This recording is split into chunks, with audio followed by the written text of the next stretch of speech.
जीवन में हम अक्सर ऐसे क्षणों का सामना करते हैं जो हमें अंदर से हिला देते हैं।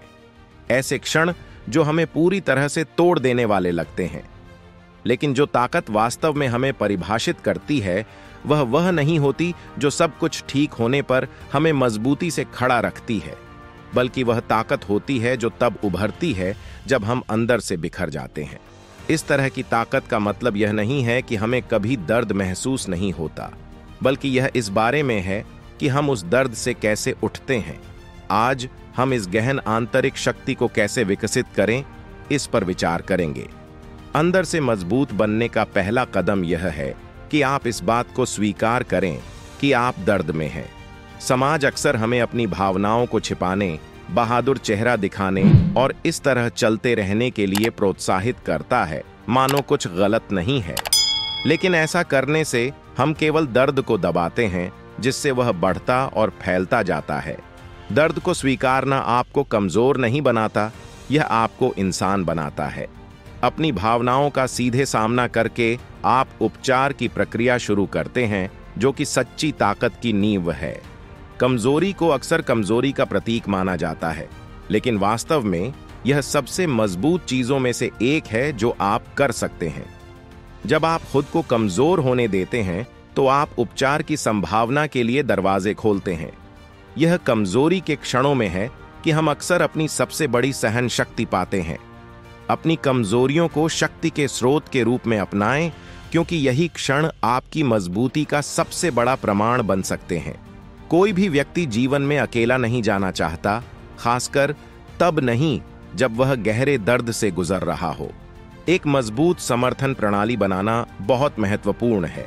अपने आप को उन लोगों से घेरें जो आपको उठाते हैं, जो आपको आपकी कीमत याद दिलाते हैं और जो आपकी सबसे निचली अवस्था में भी आपके साथ खड़े रहते हैं। ये लोग आपके स्तंभ हैं और उन पर निर्भर होना कमजोरी का संकेत नहीं है, बल्कि आपकी ताकत का प्रमाण है। यह समझें कि मदद मांगना एक साहसी कार्य है जो आपकी आंतरिक सहन शक्ति में योगदान देता है। जब आप अंदर से टूट रहे होते हैं तो आत्म आलोचना के जाल में फंसना आसान होता है। आप खुद को उस स्थिति के लिए दोषी मान सकते हैं जिसमें आप हैं, या यह महसूस कर सकते हैं कि आप इसे संभालने के लिए पर्याप्त मजबूत नहीं हैं। लेकिन सच्ची ताकत आत्मदया से आती है। अपने आप को उसी दया और समझ के साथ पेश करें जो आप किसी दोस्त को ऐसी स्थिति में पेश करेंगे। अपने आप को शोक मनाने, महसूस करने और बिना किसी निर्णय के ठीक होने दें। यह आत्मदया आपके घावों के लिए मरहम का काम करेगी, जिससे आप अंदर से फिर से निर्माण कर सकेंगे। कठिन समय में ताकत बढ़ाने के सबसे शक्तिशाली तरीकों में से एक अपने दर्द में उद्देश्य खोजना है। खुद से पूछें कि इस अनुभव से आप क्या सीख सकते हैं। यह आपको कैसे बढ़ने में मदद कर सकता है। आप इस दर्द के साथ ऐसा क्या कर सकते हैं जो कुछ सकारात्मक लाए। जब आप अपने संघर्षों में उद्देश्य पाते हैं तो वे केवल पीड़ा के बारे में नहीं, बल्कि परिवर्तन के बारे में बन जाते हैं। यह दृष्टिकोण में बदलाव आपको सहन करने और मजबूत बनने की ताकत दे सकता है। सहनशीलता प्रतिकूलता से उबरने की क्षमता है और यह अंदर से मजबूत होने का एक महत्वपूर्ण पहलू है। सहनशीलता का मतलब यह नहीं है कि आप कभी दर्द महसूस नहीं करेंगे या कभी गिरेंगे नहीं। इसका मतलब यह है कि जब आप गिरेंगे तो आप हर बार फिर से उठेंगे।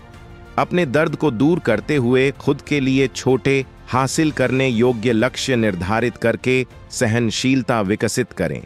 अपनी प्रगति का जश्न मनाएं, चाहे वह कितनी भी छोटी क्यों न हो, और खुद को याद दिलाएं कि हर कदम आगे आपकी ताकत का प्रमाण है। जीवन के सबसे चुनौतीपूर्ण पहलुओं में से एक यह स्वीकार करना है कि कुछ चीजें हमारे नियंत्रण से बाहर हैं। हम अक्सर उन परिस्थितियों को बदलने की कोशिश में बहुत अधिक ऊर्जा बर्बाद करते हैं जो हमारे हाथ में नहीं होती।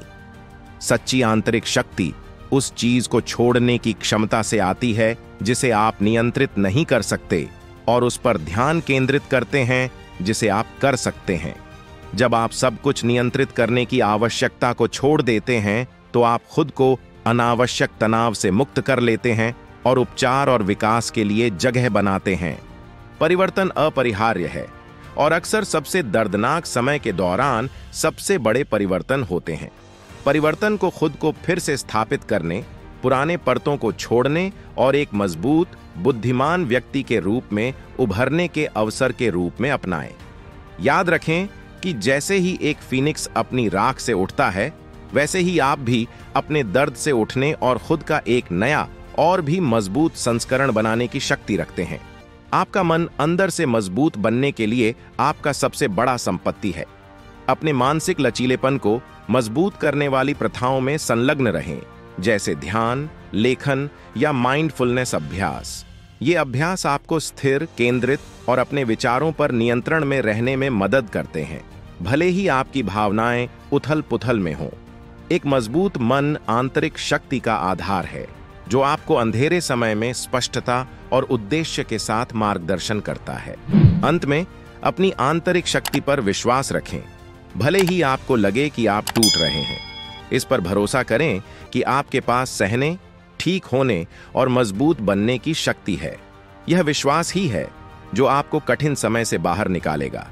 याद रखें, आप अपने दर्द से परिभाषित नहीं होते, बल्कि इससे उठने के तरीके से परिभाषित होते हैं। संक्षेप में, अंदर से टूटने के बावजूद मजबूत होना आत्मखोज, सहन शक्ति और विकास की यात्रा है। यह आपके दर्द को अपनाने, उसमें उद्देश्य खोजने और इसे आपको एक मजबूत संस्करण में बदलने देने के बारे में है। जैसे जैसे आप इस यात्रा को पार करते हैं, याद रखें कि सच्ची ताकत कभी न गिरने से नहीं आती, बल्कि हर बार उठने से आती है। फिर मिलता हूं मैं एक नई वीडियो के साथ। तब तक आपका ख्याल रखिए। मेरे चैनल को सब्सक्राइब, शेयर और लाइक करना मत भूलिए।